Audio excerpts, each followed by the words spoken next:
أعوذ بالله من الشيطان الرجيم. بسم الله الرحمن الرحيم. الحاقة ما الحاقة وما أدراك ما الحاقة كذبت ثمود وعاد بالقارعة فأما ثمود فأهلكوا بالطاغية وأما عاد فأهلكوا بريح صرصر عاتية سخرها عليهم 7 ليال و8 أيام حسوما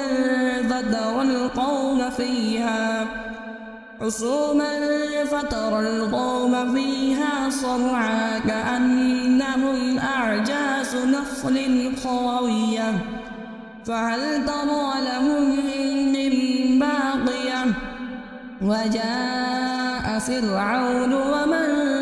قبله والمؤتفكات بالخاطئة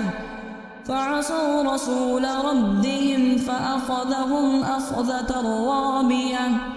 إنا لما طغى الماء حملناكم في الجارية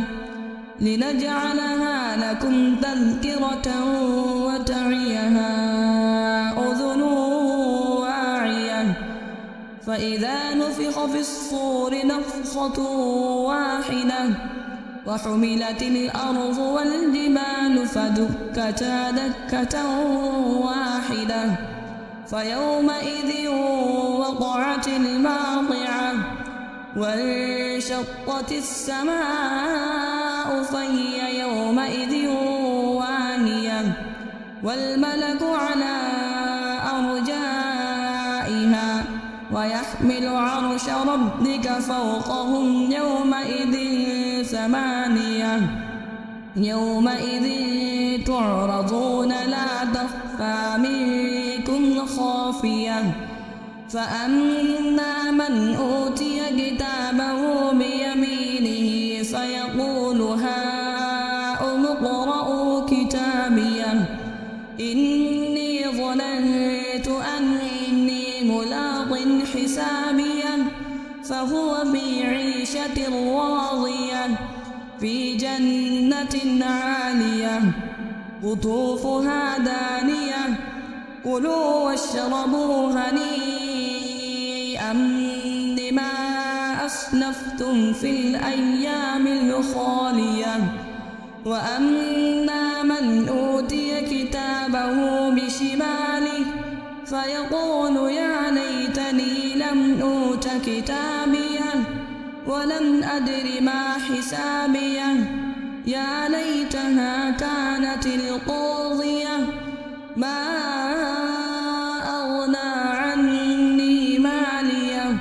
هلك عني سلطانيه خذوه فغلوه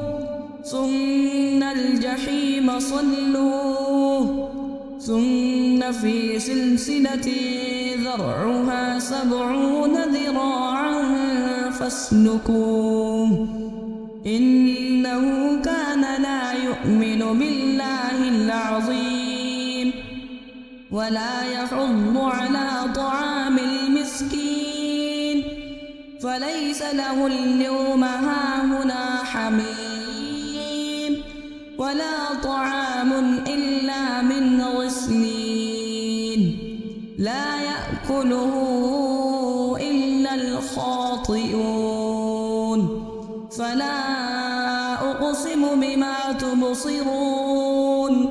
وما لا تبصرون إنه لقول رسول كريم وما هو بقول شاعر قليلا ما تؤمنون ولا بقول كاهن قليلا ما تذكرون تنزيل من رب العالمين ولو تقول علينا بعض الأقاويل لأخذنا منه باليمين ثم لقطعنا منه الوتين فما منكم من أحد عنه حاجزين وإنه لتذكرة للمتقين وإنا لنعلم أن منكم مكذبين